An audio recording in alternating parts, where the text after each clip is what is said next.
Hello guys, welcome back Rawat study tutorial में। और guys आज मैं आपके लिए थोड़ा हटके टॉपिक लेके आई हूँ। ये उन लोगों के लिए चैप्टर है या उन लोगों के लिए आप बोल सकते हैं जो ट्वेल्थ के बाद टीचिंग लाइन में जाने की सोचते हैं। तो जो भी स्टूडेंट टीचिंग लाइन में जाते हैं, जा रहे हैं या स्टडी कर रहे हैं, उनके लिए ये टॉपिक बहुत ही इम्पोर्टेंट है। ठीक है। और आपको जैसे कि पता है, चाहे आप डीएलएड करो, चाहे आप बीएड करो, सीटेट का एग्ज़ाम हो, पीआरटी का हो, टीजेटी का हो, सभी में ये टॉपिक को काफ़ी इम्पोर्टेंट है। तो टॉपिक का नाम है चाइल्ड डेवलपमेंट। लिखा हुआ है यहाँ पे, दिख रहा होगा आपको, बाल विकास। तो इसके बारे में गाइज मैं आज आपको पढ़ाऊंगी। आई होप आप लोगों को मेरा ये नया टॉपिक पसंद आएगा। तो स्टार्ट करते हैं बाल विकास के बारे में। बाल विकास का अर्थ एवं परिभाषा है। सबसे पहले हम इसको जान लेते हैं। बाल विकास, जो छोटा सा बच्चा होता है वो कैसे डेवलप करता है, मतलब गर्भावस्था से लेके, ठीक है, जब वो आप बोल सकते हो गर्भ में रहता है तब से लेके और जब तक उसकी मृत्यु नहीं हो जाती है तब तक निरंतर उसमें कुछ ना कुछ परिवर्तन होते रहते हैं, बदलाव होते रहते हैं। उसी के बारे में हम इसमें पढ़ेंगे। ठीक है। तो विकास जो डेवलपमेंट है एक अनवरत चलने वाली प्रक्रिया, मतलब जीवन भर चलने वाली ये एक प्रोसेस है, एक प्रक्रिया है जो कि प्रेग्नेंट जब माता जब होती है, जब प्रेग्नेंट होती है, जब वो भ्रूण बन जाता है छोटा सा, ठीक है, एक बीज आकार का इतना छोटा सा, जब वो बन जाता है तब से लेके शुरुआत इसकी हो जाती है और निरंतर जीवन भर चलती रहती है। मानव के जीवन काल में आए विभिन्न प्रकार के जो चेंजेस होते हैं, जो बदलाव होते हैं, उन्हीं को हम सामान्य भाषा में क्या बोलते हैं, विकास कहा जाता है। मानव विकास या बाल विकास उसको कहा जाता है। विकास की प्रक्रिया में हम देखते हैं कि क्या क्या इंसान में चेंज आते हैं। शारीरिक बदलाव आते हैं, ठीक है, मानसिक बदलाव आते हैं। आपने देखा होगा जब नया नया बॉर्न जो बच्चा होता है, न्यूबॉर्न बच्चा, उसका माइंड बिल्कुल स्थिर होता है ना। आपने देखा होगा धीरे धीरे धीरे धीरे धीरे धीरे धीरे धीरे जब वो ग्रो करता है तो उसका मानसिक विकास भी होता है, सामाजिक विकास होता है। जिस समाज में वो रहता है धीरे धीरे उस समाज के साथ वो बोल सकते हैं हम समायोजन करने लग जाता है। ठीक है। भावनात्मक आदि पहलों पे कि भाई उसके जो संवेग है, संवेग मतलब जो उसके इमोशन है, गुस्सा आना, आपका, ठीक है, रोना, हंसना, ये सारे जो भावनात्मक पहलू है इन पे भी हम नजर डालते हैं। तो सारी चीजें, शारीरिक विकास हो, मानसिक विकास हो, सामाजिक विकास हो, ये सारे विकास के प्रक्रिया के अंतर्गत आते हैं। मनुष्य के जीवन में प्रगति की राह में होने वाले जो परिवर्तन होते हैं उसी को विकास की संज्ञा दी गई है। अब इनमें अलग अलग विद्वानों ने अपने अलग अलग मत दिए हुए हैं। कुछ जो विद्वान है वो कहते हैं, मतलब कि जो विकास है जब मेच्योरिटी आ जाती है, जब परिपक्वता आ जाती है तो रुक जाती है, जबकि ये कथन बिल्कुल असत्य है, बिल्कुल गलत है। ऐसा नहीं है, मेच्योरिटी आने के बाद भी विकास निरंतर होता रहता है, क्योंकि जो मानव का विकास है वो जीवन भर चलता रहता है, आजीवन चलता रहता है। ठीक है। परिपक्वता की अवस्था के बाद भी उसकी गति होती है लेकिन धीमे हो जाती है। जैसे आप देखते होंगे कोई बच्चा जब आपका टीन एज में होता है तो आप उसके हाइट को देख सकते हो, वो बढ़ रहा है, उसके हाथ पैर, जब आप बच्चा छोटा छोटा छोटा छोटा जो हाथ पैर होते हैं वो धीरे धीरे बढ़ने लग जाते हैं, उसका माइंड, उसका शरीर, वो हमें दिखाई देता है। लेकिन जब वो मेच्योर हो जाता है, जब 18 प्लस बोल सकते हैं 21 प्लस हो जाता है, तो हमें शारीरिक गति दिखनी बंद हो जाती है ना। लेकिन इसका मतलब ये नहीं है कि उसका जो विकास है वो रुक गया, वहीं पे विकास होता है। आप देख सकते हो वृद्धि रुक सकती है, समझ में आ रही है, वृद्धि रुक सकती है, लेकिन जो मानव का जो और जो पहलू है, मानसिक हो गया, भावनात्मक हो गया, सामाजिक हो गया, वो सारी चीजें तो वो नया सीखता रहता है ना अपनी लाइफ में, तो इसलिए वो विकास की संज्ञा उसको दी जाती है। इसीलिए ये कथन बिल्कुल असत्य हो जाता है कि मेच्योरिटी, परिपक्वता के बाद हमारा जो विकास है वो रुक जाता है, ये कथन बिल्कुल गलत हो जाता है। अगर मैं बात करूं ईरा जी गॉर्डन के अनुसार, तो उन्होंने विकास की वो बता रहे कि विकास एक ऐसी प्रक्रिया जो जन्म से लेकर मृत्यु तक उस समय तक चलती रहती है जब तक कि वह पूर्ण विकास को प्राप्त नहीं कर लेता है। ठीक है। हरलोक जी ने भी दे रखा है मानव विकास की परिभाषा, कि मानव विकास को और अधिक स्पष्ट रूप से परिभाषित किया है। उनके अनुसार विकास अभिवृद्धि तक सीमित नहीं है, अपितु इसमें चेंजेस जो परिवर्तन होते हैं वो प्रगतिशील क्रम निहित है, जो परिपक्वता के लक्ष्य की ओर अग्रसर होते हैं और विकास के परिणाम स्वरूप व्यक्ति में नई विशेषताएं, नई योग्यता प्रकट होती है। जैसे मैंने आपको बताया कि ये परिभाषाएं हमें और जानकारी देती है कि आखिर विकास है क्या। ठीक है, तो आपने देखा हरलोक जी ने भी सेम यही चीज कही है कि जो विकास है वो वृद्धि तक सीमित नहीं रह जाती है। ठीक है, वो धीरे धीरे धीरे धीरे और भी जो परिवर्तन होते हैं वो भी इसमें आते हैं। और जब हम जब कुछ नया सीखते हैं तो वो किसकी वजह से सीखते हैं, जब हमारा डेवलपमेंट हो रहा होता है तभी तो सीखते हैं हम। ठीक है, इसी अनुसार गैसल के अनुसार इन्होंने भी दी हुई है विकास की परिभाषा। विकास केवल एक प्रत्यय या विचार नहीं है, इसे देखा जांचा और किसी सीमा तक तीनों विभिन्न दिशाओं में शरीर, अंग विश्लेषण, शरीर ज्ञान, व्यवहारिक में मापा जा सकता है। इन सब में व्यवहार ही सबसे अधिक विकासात्मक स्तर तथा विकासात्मक शक्तियों का व्यक्त करने का माध्यम है। तो ये बेसिकली परिभाषा हमें दी हुई होती है। ठीक है, आप देख सकते हो एक और परिभाषा है, तो आप इनको पढ़ लेना गाइस। ठीक है, थोड़ा सा और अच्छे से समझने के लिए याद रखना, ये आपके जो भी स्टूडेंट टीचिंग लाइन के उसमें जाना चाहते हैं उनके लिए मोस्ट इम्पोर्टेंट है। हर एग्जाम में इस टॉपिक से क्वेश्चन पूछे जाते हैं। और अगर आप किसी और उसमें जा रहे हो, फॉर एग्जांपल आप डॉक्टरी लाइन में जा रहे हो, किसी भी लाइन में जा रहे हो, फिर भी आपको चाइल्ड डेवलपमेंट का टॉपिक काफ़ी इंपॉर्टेंट है। ऐसा नहीं है कि खाली टीचिंग में, अगर आप फ्यूचर में आपकी शादी हो जाती है, आप मैरिड हो जाते हो, तो भी आपके लिए इम्पोर्टेंट है, क्योंकि आपको पता है कहीं ना कहीं बच्चा हमारे जीवन में एक महत्वपूर्ण रोल प्ले करता है, फिर चाहे वो एक टीचर में हो, चाहे अदर किसी, या फिर माँ के रूप में हो। ठीक है, चलो अब पढ़ते हैं बाल विकास की विशेषताएं। हमने ये तो पढ़ लिया बाल विकास होता क्या है। ठीक है, अब इसकी विशेषताएं पढ़ लेते हैं। ठीक है, बालक जब माता के गर्भ में आता है तभी से उसकी वृद्धि एवं विकास की प्रक्रिया आरंभ हो जाती है। कई बार आपने क्वेश्चन देखा होगा कि बाल विकास या बालक का विकास कब शुरू होता है, जन्म के बाद, गर्भावस्था में, है ना। इस तरीके से आपको क्वेश्चन दिए जाते हैं। तो आपको जन्म वाला नहीं लगाना है, आपको गर्भावस्था वाला टिक लगाना है, क्योंकि जब से वो गर्भ में पनपता है तभी से उसका वृद्धि और विकास शुरू हो जाता है। जन्म के बाद वृद्धि और विकास की विभिन्न अवस्थाओं को पार करता है, जिसमें कि आपने देखा है शारीरिक, मानसिक, सामाजिक, संवेगात्मक विकास शामिल होते हैं। इस प्रकार बालक विकास की प्रक्रिया अपनी कुछ विशेषताओं को लेकर आगे बढ़ती है, जिनमें कि हम एक एक करके विशेषता पढ़ेंगे। जो बाल विकास की फर्स्ट विशेषता है, सतत एवं क्रमिक चलने वाली प्रक्रिया है। मतलब जो बाल विकास है ये हमेशा मृत्यु तक चलती रहती है। व्यक्ति के जन्म से शुरू होकर मृत्यु तक चलती रहती है। विकास एक क्रमिक प्रक्रिया भी है, क्योंकि इसमें प्रत्येक अवस्था में स्वयं को पूर्व अवस्था से किसी न किसी माध्यम से जुड़ी रहती है। हमारी जो पहली वाली अवस्था कही है वो हम नई वाली अवस्था से कहीं ना कहीं जुड़ी होती है। स्टेज वाइज स्टेज हम चलते रहते हैं। ठीक है, तो निरंतर हम जो बाल विकास की विशेषता पहले कि ये निरंतर चलने वाली प्रक्रिया है। दूसरा, अनुवांशिकता एवं वातावरण द्वारा प्रभावित। बाल विकास जो होता है जेनेटिक, अनुवांशिकता का मतलब है जेनेटिक एवं वातावरण, एनवायरनमेंट से प्रभावित होता है। आपने देखा होगा कि किसी बच्चे पे एनवायरनमेंट और जेनेटिक, उसके माता पिता के गुण, वो दोनों ही उसको इफेक्ट करते हैं। ठीक है, क्योंकि बालक जिस वातावरण में जन्म लेता है, अब जहाँ पे वो रह रहा है गाइस, एनवायरनमेंट बहुत ही ज्यादा इम्पोर्टेंट रोल प्ले करता है। आपने देखा भी होगा कई जगहों पे कि जहाँ पे जिस एरिया में जो बच्चा रहता है उसी की तरह वो क्या करता है, व्यवहार करता है, उसका बिहेवियर उसी के अकॉर्डिंग होता है। ठीक है, और साथ ही उसके माता पिता तथा पूर्वजों के अनुवांशिक लक्षण भी आपने देखे होंगे। बच्चा जो होता है या अपने ही फैमिली मेंबर में किसी न किसी के ऊपर वो गया हुआ होता है, चाहे आप शारीरिक रूप से देख लेना, चाहे आप मानसिक रूप से, संवेगात्मक रूप से, सामाजिक रूप से, कहीं ना कहीं वो अपने पूर्वज जो होते हैं, माता पिता, फैमिली मेंबर से कहीं ना कहीं से वो रिलेट करता है। तो ये भी इफेक्ट करता है बाल विकास को। ओके, नेक्स्ट जो टॉपिक है, नेक्स्ट जो विशेषता है, थर्ड विशेषता, वो है विकास का निश्चित स्वरूप। मतलब बाल विकास को जो स्वरूप होता है वो निश्चित होता है। ये देखने में जरूर आपको कभी कभी अव्यवस्थित लगता हो, लेकिन एक निश्चित क्रम से चलता है। ऐसा नहीं है कि पहले जो है आपका आपने चलना शुरू कर दिया, फिर आप घुटने टेक के चल रहे हो, ऐसा नहीं है। ये एक निश्चित क्रम में होता है।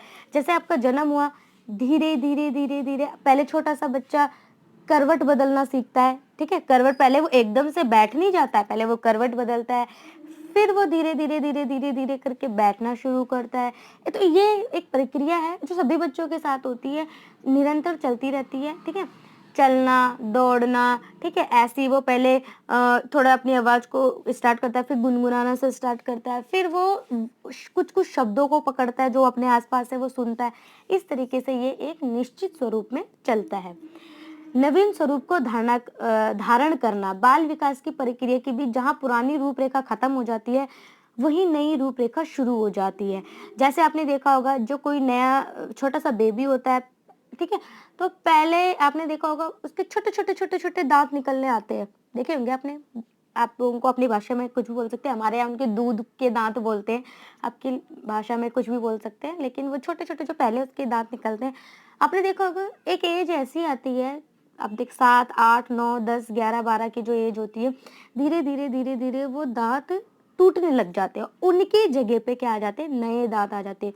तो यही वो कह रहा है कि जो पुराने रूपरेखा है वो खत्म हो जाती है, ठीक है? और नई रूपरेखा का शुरुआत हो जाती है। अर्थात बाल विकास के अंतर्गत बालक का जो शारीरिक स्वरूप है वो नए रूप में उभरने लगता है। जैसे मैंने बताया कि पुराने दाँतों की जगह नए दाँत आ जाना, आपके यौन परिवर्तन होना, ठीक है? आवाज़ में परिवर्तन होना, आपने देखा होगा काफ़ी सारे जब आप टीन एज में जाते हो तो आपके शरीर में काफ़ी बदलाव होते हैं, शारीरिक बदलाव जो कि हमें दिखाई भी देते हैं। जैसे लड़कों में भारी आवाज़ हो जाती है एंड लड़कियों की पतली आवाज़ हो जाती है, हार्मोनल्स चेंजेस होते हैं, तो ये सारे परिवर्तन हमें दिखाई देते हैं। हेविंगिस्ट के अनुसार जब शरीर परिपक्व मैच्योर हो जाता है और व्यक्ति किसी भी कार्य को करने के लिए तैयार रहता है, समाज को उसकी आवश्यकता होती है। ऐसे समय में विकास की प्रक्रिया व्यक्ति को नए ज्ञान और कौशल को सिखाता है। जब आपने देखा होगा जब हमारा मैच्योरिटी आने लग जाती है, थोड़ी थोड़ी स्टार्ट हो जाती है मैच्योरिटी का लेवल, और उसके बाद हमें समाज की आवश्यकता लगती है कि हमें भाई इस सोसाइटी में रहना है, उस सोसाइटी अकॉर्डिंग हम अपने जो भी नए ज्ञान को अर्जित करते हैं, है ना? अपनी जो स्किल है उनको डेवलप करते हैं। तो ऐसे इन्होंने हेरगिस ने बताया हुआ है। अगर मैं बात करूँ गुणात्मक एवं मात्रात्मक पापन संभव का, जो बाल विकास है उसकी जो 5वीं विशेषता है वो है गुणात्मक एवं मात्रात्मक मापन संभव। मानव विकास मात्रात्मक एवं गुणात्मक दोनों प्रकार का होता है, जिसका आपने देखा होगा कि जो हमारा विकास होता है, ठीक है? उसको मापा भी जा सकता है और उसके गुण भी हमें दिखाई देते हैं। अब मात्रात्मक में अभिवृद्धि का आ जाता है, जिसमें आप हाइट-वाइट नापते हो, ठीक है? हाइट नापते हो बच्चे का, भी क्या है, कितना वो, तो जो हम माप सकते हैं और गुणात्मक में आ जाता है जिनको हम माप नहीं सकते, जो हम मनोवैज्ञानिक विधि होते हैं, साइकोलॉजी विधियों के द्वारा मापा जाता है।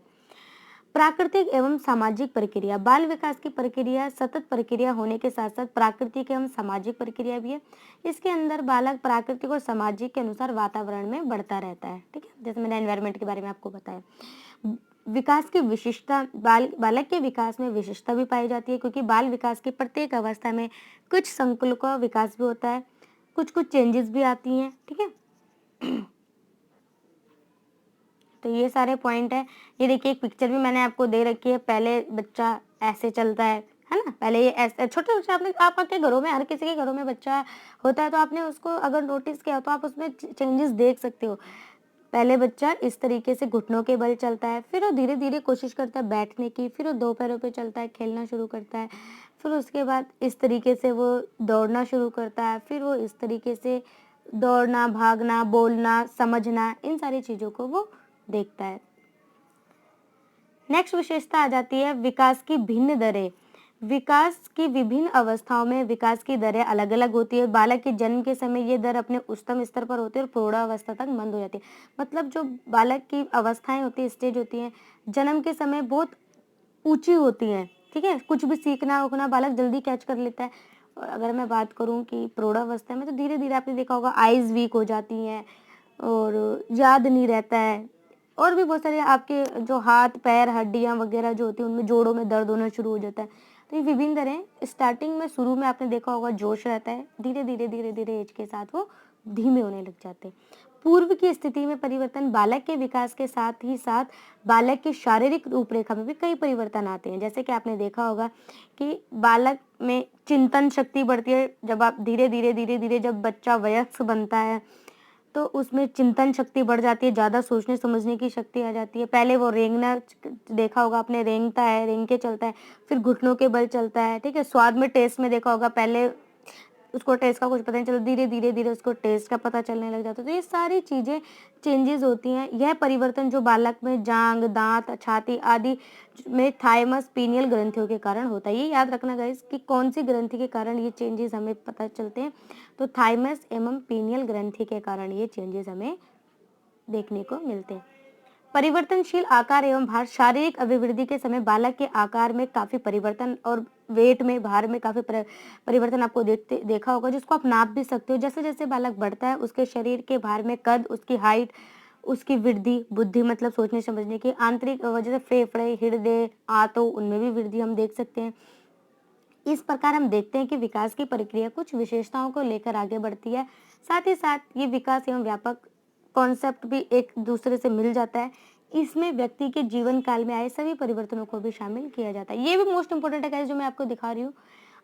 तो इस तरीके से ये मैंने यहाँ तक 10 आपको विशेषताएं बताई हैं बाल विकास की, और ये जो टॉपिक है ये भी मैंने इंक्लूड कर दिया है कि वृद्धि और विकास में क्या अंतर होता है। ग्रोथ और डेवलपमेंट में अंतर बहुत ज्यादा आता है, ठीक है, रिटर्न एग्जाम देते हो तो। और ऑब्जेक्टिव सब्जेक्टिव किसी भी तरीके का क्वेश्चन आपका हो, आपका ये कॉन्सेप्ट क्लियर होना चाहिए। तो देखते हैं, अंतर करते हैं। हमने यहाँ पे उनके बेसिक्स भी ले रखे हैं, किस हिसाब से हम डिफाइन करेंगे। तो पहले हम अर्थ देख लेते हैं। पहले हम अभिवृद्धि का, फिर विकास का अर्थ देखेंगे। ग्रोथ जो होती है वो शरीर एवं उसके अवयवों में वृद्धि से होता है, जो आपको दिखाई दे रही है ग्रोथ, ठीक है। विकास की बात करूँ तो इसमें शारीरिक और मानसिक दोनों आते हैं। जब हम वृद्धि की देख रहे हैं तो खाली शरीर में कुछ चेंजेस हो रहे हैं ना, लेकिन विकास में मानसिक चेंजेस भी होते हैं। परिवर्तन क्या बदलाव होते हैं, तो वृद्धि में मात्रात्मक या परिणात्मक परिवर्तन देखने को हमें मिलते हैं, जिनको हम नाप सकते हैं, ठीक है, जिनका परिणाम निकल सकता है। जैसे कि पहले बच्चे का वेट कितना था, अब कितना है, ये हम नाप पा रहे हैं, मात्रा बता पा रहे हैं, क्वालिटी बता पा रहे हैं, क्वांटिटी बता पा रहे हैं, ठीक है। तो इसी तरीके से जिसका परिणाम हम निकाल सकते हैं कि पहले बच्चा जो था वो इतनी हाइट का था, अब इतनी इसकी हाइट हो गई है, ठीक है। तो ये अभिवृद्धि की विशेषता है, ठीक है, अंतर देख सकते हो।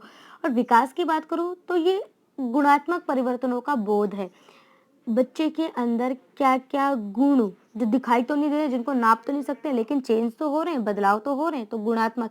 सिंपल भाषा में अभिवृद्धि जो होती है मात्रात्मक परिवर्तन होते हैं, जबकि विकास में गुणात्मक परिवर्तन होते हैं, ठीक है। मेच्योरिटी की बात करें, परिपक्वता की, तो अभिवृद्धि की प्रक्रिया जो होती है आजीवन नहीं चलती है, ग्रोथ एक टाइम पे रुक जाती है, ठीक है। लेकिन जो विकास है वो हमेशा चलती है, आजीवन चलती है। जब तक इंसान जिंदा है, मृत्यु नहीं हो जाती, तब तक ये विकास चलता रहता है। आई होप समझ में आ गया होगा। प्रोसेस की बात करें, प्रक्रिया की, तो वृद्धि एक निश्चित समय तक चलने वाली प्रक्रिया है, उसके बाद रुक जाती है, जबकि विकास आजीवन चलने वाली प्रक्रिया है। अवधारणा की बात करें, कॉन्सेप्ट, तो अभिवृद्धि का अर्थ जो होता है सीमित होता है, लिमिट होती है, लिमिटेशन होती है। ये विकास का ही एक चरण मान सकते हो आप, डेवलपमेंट का एक भाग मान लो वृद्धि को, ठीक है। और विकास जो है व्यापक है, बहुत ज्यादा इसका अर्थ है, ठीक है। और विकास में ही अभिवृद्धि शामिल है। तो एक तरीके से आप इस तरीके से देख सकते हो, विकास ये है एक गोला, ठीक है, और इसी के अंदर वृद्धि है, ठीक है। वृद्धि विकास के अंदर ही है, ठीक है। तो विकास बड़ा कॉन्सेप्ट, वृद्धि छोटी कॉन्सेप्ट। तो इस तरीके से आपको समझ में आ गया होगा। तो आई होप गाइज आप लोगों को ये कॉन्सेप्ट समझ में आया हो। कोई भी डाउट हो तो गाइज कमेंट में जरूर बताएं, ठीक है। और मैं जल्दी इसी में कुछ नया टॉपिक लेके आऊंगी, शारीरिक विकास वगैरह जो भी हम देखती हूँ मैं आप लोगों के एग्जाम के अकॉर्डिंग, जो आपको हेल्प कर सके वो कॉन्सेप्ट में लेके आऊंगी। तब तक आप चाइल्ड डेवलपमेंट का ये पार्ट आप देखिए अच्छे से, कोई भी डाउट हो पूछिए। वीडियो पसंद आई हो तो गाइज लाइक कीजिए, चैनल को सब्सक्राइब कीजिए, अपने दोस्तों के शेयर कीजिए। आप लोगों का लाइक मुझे काफ़ी मोटिवेशन देगा। तो मिलती हूँ मैं किसी नेक्स्ट वीडियो में, तब तक के लिए बाय बाय।